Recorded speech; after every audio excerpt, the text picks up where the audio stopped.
I found out I'd been erased from my father's will at his funeral reception. Not in private. Not with dignity. In front of 200 guests, 3 board members, and a Wall Street Journal reporter who'd shown up to cover the transition of power at one of the largest private equity firms in North America. My brother delivered the news with a champagne flute in his hand. I remember thinking, this is the moment that breaks me. I was wrong. It was the moment that remade me. But I didn't know that yet. My name is Charlotte Hayes. For 32 years, I was the daughter who did everything right. Perfect grades at Wharton. MBA from Stanford. 8 years building operational infrastructure for Hayes Capital from the inside, the unglamorous work of compliance frameworks, risk assessment protocols, governance structures. The architecture that kept a $12 billion empire from collapsing under its own complexity. I wasn't the loud one. I wasn't the one who closed billion-dollar deals with a handshake and a whiskey. That was my brother Marcus. 3 years older, 6 feet 2, with our father's jaw and our father's gift for making rooms feel smaller just by entering them. My father, Richard Hayes, built his fortune on a simple philosophy: the world rewards strength, and strength means dominance. He acquired companies the way apex predators claim territory, swiftly, ruthlessly, and without apology. By the time I was old enough to understand what he did, he'd already become a legend. Not the kind people loved. The kind people feared. Marcus embodied everything he valued. Aggression. Confidence that bordered on arrogance. The willingness to bet everything on instinct. I embodied something else. Structure. Discipline. The ability to see 3 moves ahead and identify the fragilities in complex systems. I thought that mattered. I thought my father saw that as strength too. For years, there were signs. Small ones. Easily dismissed.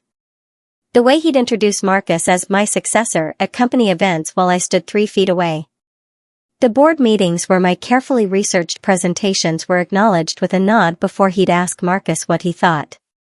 The Christmas when he gave Marcus the keys to his Aston Martin and gave me a first edition of The Art of War with a note that said, "Strategy matters. But only if you have the courage to execute."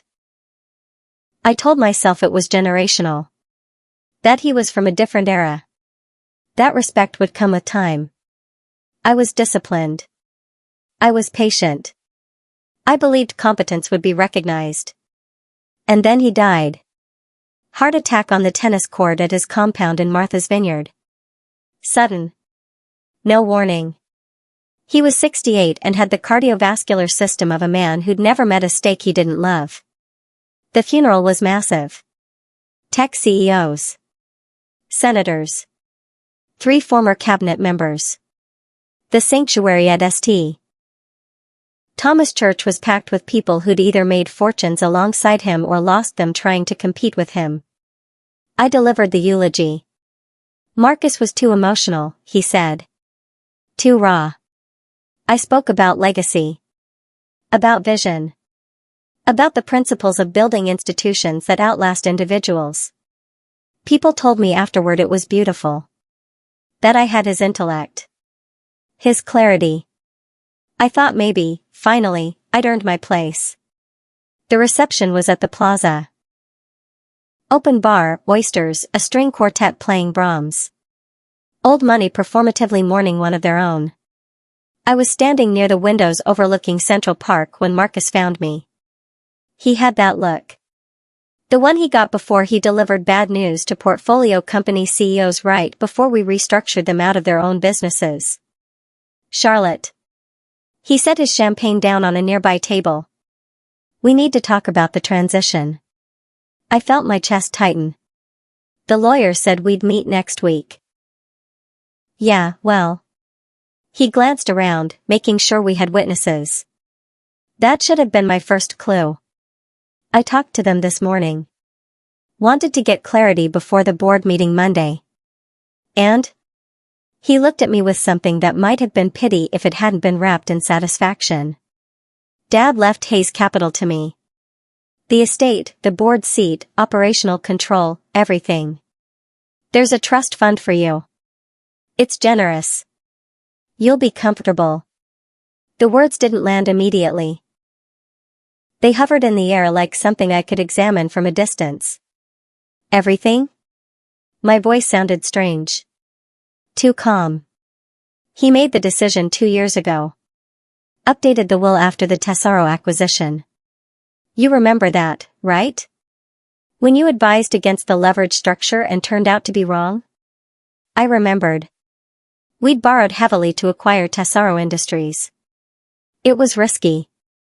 The debt covenants were aggressive. I'd written a 20-page memo outlining the downside scenarios. We'd made $400 million when we flipped it 18 months later. I wasn't wrong, I said quietly. We got lucky. The Fed pivoted on rates 3 months after we closed. That wasn't skill. That was timing. Marcus smiled. Not unkindly. That was worse somehow. See, that's the difference between us, Charlotte. You think about what could go wrong. Dad thought about what could go right. He needed someone who understood that. Someone who could execute with conviction. Someone. Not something. I felt the room watching us. Conversations had gotten quieter. People were pretending not to listen while absolutely listening.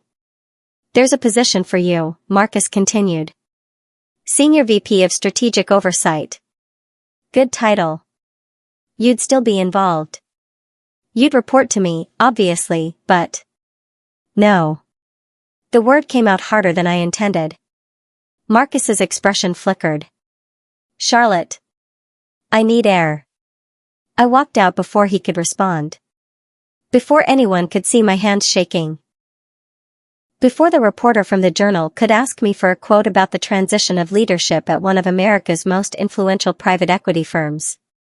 I made it to the bathroom before the tears came. Not because I wanted the money. Not even because I wanted the power.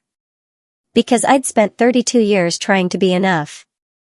And I'd just been told I never was. The next 6 weeks were quiet. I said the right things. I attended the board meeting where Marcus was formally installed as chairman and CEO. I smiled when he announced his vision for Hayes Capital's future. Aggressive expansion, bigger deals, higher leverage, faster exits. The board applauded. These were men who'd made billions betting on aggression. Marcus was speaking their language. I sat in the back and took notes. From the outside, I looked like I'd accepted my fate. The business press certainly thought so. Forbes ran a piece. The Hayes dynasty continues, Marcus Hayes takes the throne. There was one paragraph about me near the end. His sister Charlotte, long considered the operational backbone of the firm, will continue in an advisory capacity. Advisory capacity. I'd built the risk management framework that had kept us out of 3 separate regulatory investigations. I'd designed the due diligence protocols that had saved us from acquiring 2 companies that later went bankrupt. I'd created the governance structures that protected minority investors and kept activist shareholders at bay. Advisory capacity. I moved out of my office on the 42nd floor. Marcus needed it for his expanded executive team. I took a smaller one on 38. No corner view. No assistant. I didn't fight it. I watched. Marcus moved fast. Within a month, he'd identified 3 new acquisition targets. All of them aggressive. All of them requiring significant leverage. The first was Meridian Tech, an AI software company with explosive revenue growth and equally explosive burn rates. The second was North Star Logistics, a supply chain firm that looked impressive on paper but had deferred maintenance costs that would hit like a bomb in 18 months. The third was Vanguard Media, a content production company that was bleeding top talent to streaming competitors. The board loved all of it. Marcus presented these deals like conquests. Like proof that Hayes Capital was entering a new era of dominance. I sat in those meetings and said nothing. But I started asking different questions. quietly. To the wrong people. I called our outside legal counsel and asked about the governance provisions in our operating agreement. I reviewed the partnership documents with our institutional investors.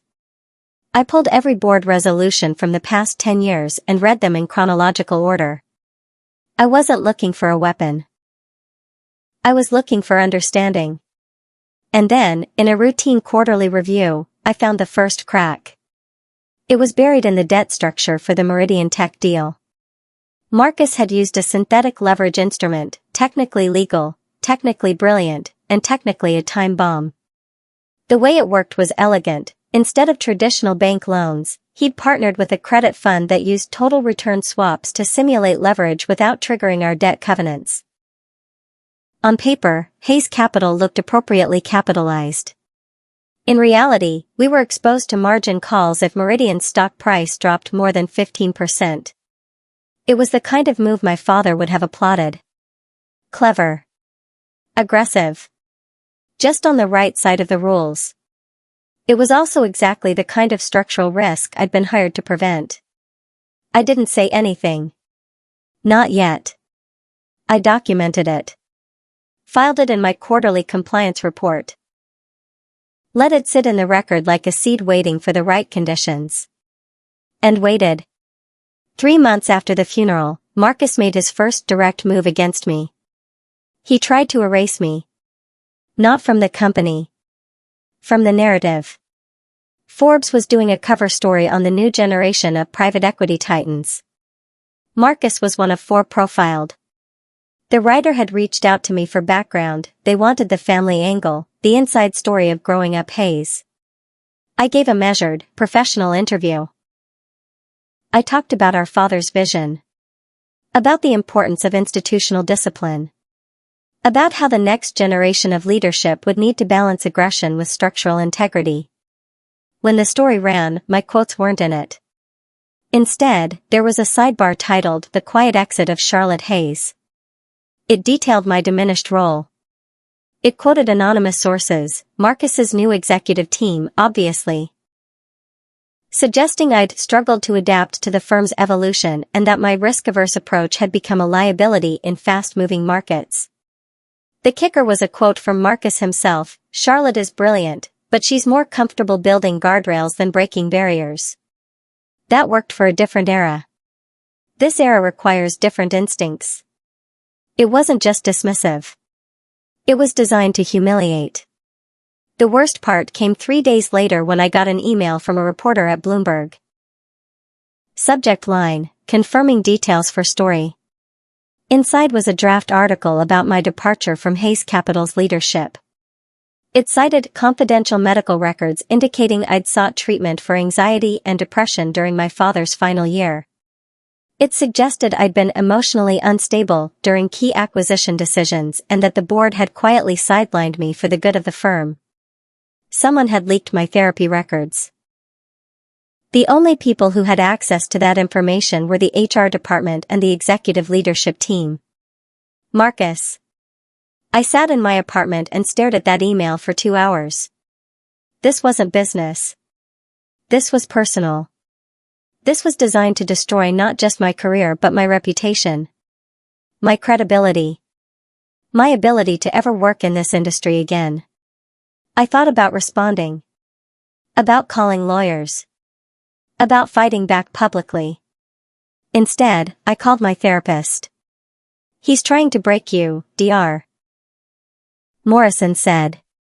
She was in her 60s, unimpressed by power, and had been treating me for 4 years. "The question is, will you let him? I don't know how to fight this." "Then don't fight it. Survive it. And pay attention to what he's showing you." "What is he showing me?" "That he's afraid of you." I wanted to believe that. But sitting in my apartment, watching my career dissolve in real time, I couldn't see what there was to be afraid of. I was nobody. I had no power. I had no allies. I had nothing. That night, I almost quit. I drafted the resignation email. Clean. Professional. Effective immediately. I'd find something else. Consulting maybe. A smaller firm where competence mattered more than bloodlines. My finger hovered over the send button for 10 minutes. I didn't press it. Not because I had a plan. Because I didn't know what else to do. So I did what I'd always done. I went back to work. The next morning, I walked into my small office on the 38th floor and opened every file I had access to. Board minutes. Investment memos. Partnership agreements. Shareholder communications. Institutional investor quarterly reports. I wasn't looking for scandal. I wasn't even sure what I was looking for. I was looking for something that made sense of this. Some pattern. Some structure I could understand. Days turned into weeks. I read thousands of pages. Most of it was routine. Corporate procedure. The mundane machinery of running a $12 billion firm. But occasionally, I'd find something odd. A clause that seemed overly specific. A provision that referenced agreements I'd never seen. Legal language that felt like it was protecting against scenarios that hadn't happened yet. My father had been meticulous. Paranoid, even. He'd built layers of protection into everything. I just didn't know what they were protecting. 4 months after the funeral, the cracks in Marcus's strategy started showing. Meridian Tech stock dropped 18% after a disappointing earnings call. The margin calls hit exactly as I'd known they would. Marcus had to inject emergency capital, money that should have been reserved for other deals. I was in the board meeting when he announced it. He framed it as a strategic decision.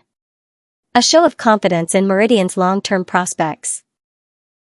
Janet Reeves, one of our independent directors, wasn't buying it. "Marcus, walk me through the synthetic leverage structure again," she said. Her voice was polite. Her eyes were not.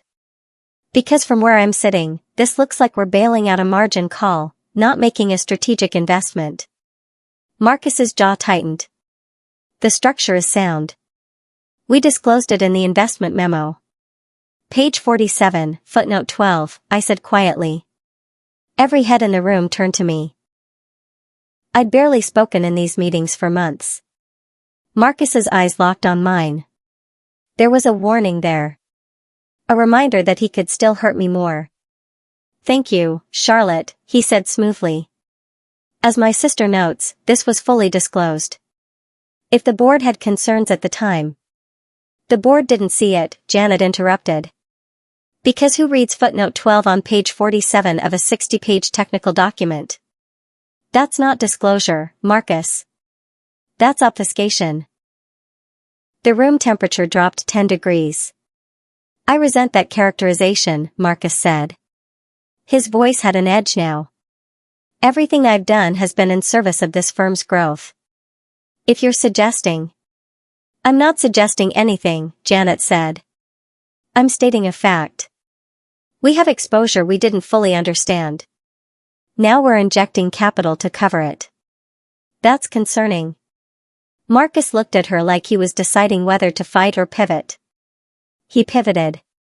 "You're absolutely right," he said. "Going forward, we'll ensure any complex financing structures are highlighted more prominently in board materials.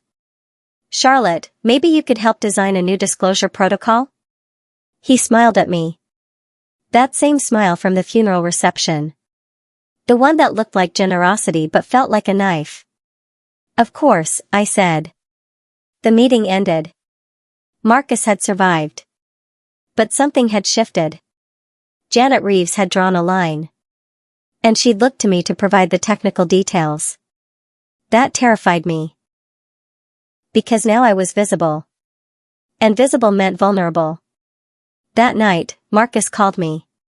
Personal cell. Not his work number. "We need to talk," he said. No preamble. "About what?" "About whether you're planning to make me look incompetent in front of the board." I sat in my apartment, phone pressed to my ear, and felt my heart rate spike. "I answered a direct question," I said carefully.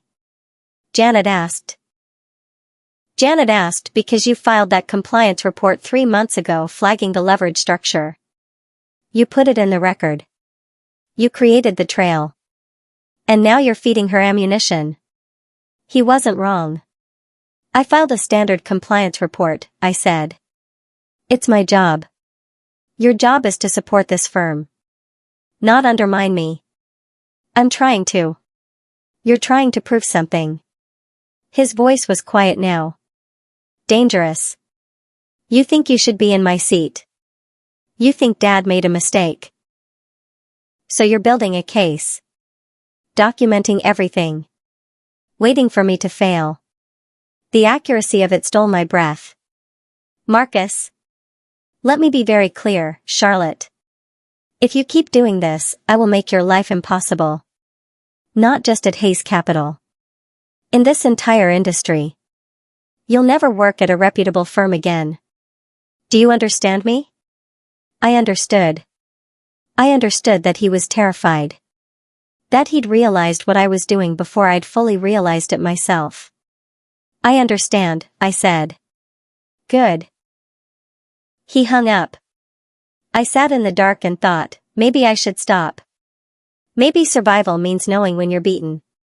Maybe I'd pushed this as far as it could go. The next morning, I called a headhunter. Started exploring options at other firms. Started imagining a future where I walked away. It felt like relief. And it felt like dying. 2 weeks later, Northstar Logistics disclosed the deferred maintenance costs I'd flagged in my original due diligence memo. $2 billion in repairs. The stock cratered. Our position lost 40% of its value overnight. The board called an emergency meeting. This time, Marcus couldn't smile his way through it. This should have been identified in due diligence, Janet said. Who led that process? Marcus hesitated for just a second too long. My team conducted extensive. Charlotte led the initial due diligence, one of the other directors said. I remember because she presented the findings. This was in her report, wasn't it? All eyes turned to me again. I wanted to disappear. I wanted to keep my head down. I wanted to survive. But I also wanted to tell the truth. Yes, I said quietly. It was in section 4 of my due diligence memo. Pages 22 through 28. I recommended we either restructure the deal to account for the deferred maintenance or walk away. And? Janet's voice was ice. And Marcus made the executive decision to proceed. He believed the growth trajectory would offset the maintenance costs. It wasn't a lie. But it was also a knife. Marcus stared at me across that conference table like I'd just set him on fire. Charlotte's memo was one input among many, he said. We had 3 different consulting firms evaluate the assets. The consensus was wrong, Janet said. And Charlotte was right. Again. Which raises the question, why aren't we listening to her? The silence that followed was suffocating. Marcus recovered quickly. With all due respect, Janet, Charlotte is brilliant at identifying risks. But risk identification without risk appetite is just paralysis. If we'd avoided every deal she had concerns about, we'd have missed Tesaro, Brightwell, and half our best returns. It was a perfect counter. True enough to be credible. Aggressive enough to shift the narrative. The other board members nodded. They wanted to believe him. Marcus represented everything they understood about how this business worked. I represented doubt. And doubt didn't make billions. The meeting ended with Marcus still in control. Wounded, but surviving. I went back to my office and sat in the dark. I'd damaged him. But not enough. And now he knew I was dangerous. The retaliation came 48 hours later. An email from HR mandatory medical leave. Effective immediately. Doctor's orders. For my own well-being. Except I hadn't seen a doctor. Hadn't requested leave. Marcus had used my therapy records to manufacture a medical crisis. I called HR. They were apologetic but firm. The company's medical advisor had reviewed my file and determined I was experiencing significant stress. This was for my protection. I'd be paid, of course. Full salary. Benefits maintained. But I was not to come into the office. Not to attend board meetings. Not to have any operational involvement until I was cleared by a medical professional. It was brilliant. He'd neutralized me completely. And he'd done it under the guise of caring about my health. I sat in my apartment for 3 days and didn't leave. This was it. This was how I lost. Not because I wasn't smart enough. Not because I wasn't right. Because Marcus had power and I had none, and power always wins. On the 3rd day, Dr. Morrison came to my apartment. I hadn't answered her calls, so she'd shown up. "You're giving up," she said. "I'm beaten." "You're scared." "Yes. I'm scared. He's destroying me. And there's nothing I can do about it." She sat across from me in my living room and was quiet for a long moment.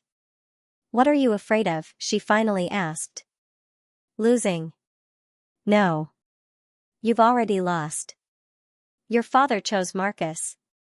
The board supports Marcus. Marcus has pushed you out. That's done. So what are you actually afraid of?" I thought about that. Really thought about it. "I'm afraid none of it mattered," I whispered. "All the work. All the discipline. All the years of being good enough. What if it never mattered at all? And if it didn't? If you gave everything and it genuinely didn't matter, then what? Then I wasted my life." "Or," she said gently, "then you're free. Free to stop trying to earn something that was never going to be given. Free to decide what you actually want instead of what you think you should want." I looked at her. "What I want is what he took from me." "Then take it back." "How?" "The same way you've done everything else. Carefully. Structurally. Without breaking the rules." That night, I went back to work. Not at the office. At home. I pulled every document I'd collected. Every file.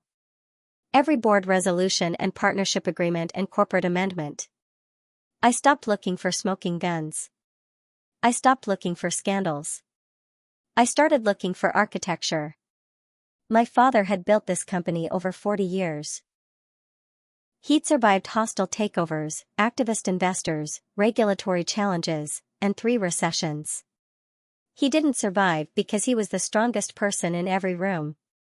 He survived because he built systems that protected him even when he wasn't strong. I needed to find those systems. It took 6 more weeks. 6 weeks of reading documents until my eyes burned. 6 weeks of cross-referencing amendments and addendums and corporate resolutions. 6 weeks of isolation while Marcus consolidated his power and the board forgot I existed. And then, buried in an amendment to our operating agreement from 2019, I found it. It was in a section about governance continuity. Dense legal language. Easy to miss if you weren't looking for it. My father had added it after a brutal proxy fight with an activist investor. The amendment created something called a continuity and oversight provision. What it said was this: if the firm's risk exposure exceeded certain defined thresholds, or if there was documented evidence of governance failures that threatened institutional stability, any senior partner could trigger a mandatory board review of executive leadership. Not a removal. Not a vote of no confidence. A review. And during that review, operational control would temporarily shift to an interim governance committee composed of 3 independent directors and the most senior operational executive with 10 or more years at the firm. That was me. I read that provision 20 times. I called our outside counsel and asked hypothetical questions without revealing what I was planning. I reviewed every precedent in our corporate history. And then I sat with it. Because triggering it was nuclear. It would destroy my relationship with Marcus forever. It would split the board. It would become public. Ugly. And it might not even work. I spent 3 days staring at that provision, terrified to use it and terrified not to. On the 4th day, Vanguard Media announced they were losing their distribution deal with Netflix. The stock dropped 30%. Our position collapsed. 3 flagship deals. All underwater within 6 months. And Marcus had just announced plans to raise a new $4 billion fund for even more aggressive deals. The board meeting was scheduled for the following Tuesday. I had 72 hours to decide. Monday night, I didn't sleep. I sat at my kitchen table and thought about my father. About what he would say if he could see what I was planning. Would he be furious? Would he see it as betrayal? Or would he see it as exactly what he'd taught me? That strategy matters. That structure matters. That institutions outlast individuals. He'd built that provision for a reason. Maybe not for this exact situation. But for the principle that no single person, not even him, should be able to destroy what he'd built. Maybe the fatal detail he forgot wasn't in the legal documents. Maybe it was that he'd taught me to think structurally. To look for the systems beneath the systems. To understand that power isn't about being the loudest person in the room. It's about building the room in the first place. Tuesday morning, I sent a formal letter to the board's independent counsel. I cited the continuity and oversight provision. I attached documentation of Hayes Capital's risk exposure across 3 failing investments, evidence of inadequate board disclosure practices, and a timeline showing the deterioration of institutional governance standards over the past 6 months. I requested a mandatory review. The letter was delivered at 8 a.m.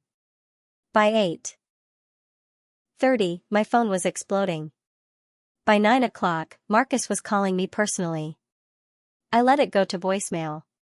By 10 o'clock, Janet Reeves called. "Did you know this provision existed?" she asked. "Yes." "How long have you known?" "6 weeks." "And you waited until now?" "I waited until I was sure." My voice was steady. Calm. "This isn't about revenge, Janet. This is about institutional stability. Look at the numbers. Look at the trajectory. We're 6 months from a serious crisis." She was quiet for a long moment. "The board will meet Thursday," she finally said. "Marcus is demanding we dismiss this immediately." He would. But I'm not going to let him. I could hear the steel in her voice. "Because I've read your documentation. And you're right. The question is, are you ready for what comes next?" "No," I said honestly. "But I'm doing it anyway." Thursday's board meeting was the longest 4 hours of my life. Marcus fought. He argued that I was weaponizing a technicality. That this was personal vendetta disguised as corporate governance. That I'd never accepted my role in the company and this was my attempt to stage a coup. He wasn't entirely wrong. But I had the documentation. I had the numbers. I had 6 months of compliance reports showing escalating risk exposure and governance failures. And I had Janet Reeves. She didn't just support the review. She argued for it. She brought in the other independent directors. She framed it not as taking sides between siblings, but as fulfilling their fiduciary duty to protect institutional value. The vote was called. 7 in favor of initiating the review. 2 against. 2 abstentions. The interim governance committee was formed that afternoon. Janet Reeves. 2 other independent directors. And me. We had 90 days to conduct a comprehensive assessment and make recommendations to the full board. When I left that meeting, I went straight to my apartment and collapsed on the floor. Not because I'd won. Because I'd just started a war I wasn't sure I could finish. The next 90 days were brutal. Marcus fought me at every step. He withheld information. He rallied board allies. He gave interviews suggesting I was mentally unstable and destroying the firm out of jealousy. The press had a field day. Hayes family civil war. Sister versus brother in battle for billion-dollar empire. The narrative was irresistible. I stopped reading it. I stopped caring about the optics. I just built the case. I documented every decision Marcus had made. Every risk exposure. Every governance shortcut. Every moment where aggression had been prioritized over sustainability. I didn't expose scandals because there weren't any. Marcus hadn't broken laws. He'd just broken systems. And I showed the board what happened when systems break. The committee's report was delivered on a Tuesday morning. 273 pages. Professionally bound. Methodically argued. The conclusion was simple. Hayes Capital required immediate restructuring of executive leadership to restore institutional confidence and long-term strategic stability. The recommendation was unanimous: transition operational control to a co-leadership model with enhanced board oversight and risk management protocols. Marcus would remain chairman.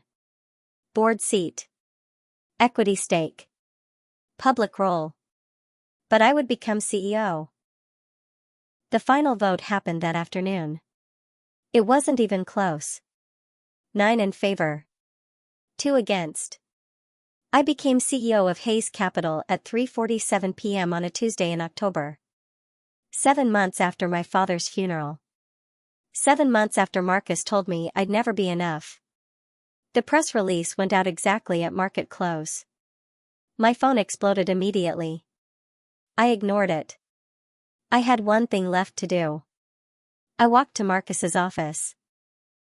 He was standing at the window, looking out at Manhattan like he was saying goodbye to something. "You did this," he said without turning around. "All of it. The review. The documentation. The alliances." "No," I said quietly. "You did this. I just made sure the board could see what you were building." He turned. There was no anger in his face anymore. Just exhaustion. And maybe something like respect. "He chose me," Marcus said. "Dad chose me." "I know. So what was the point? What was all this for?" I thought about that question. About 32 years of being overlooked. About 7 months of being erased. About the moment I decided to stop trying to be seen and start building something that couldn't be ignored. "Dad chose strength," I said. "He just didn't understand all the forms it takes." I left before he could respond.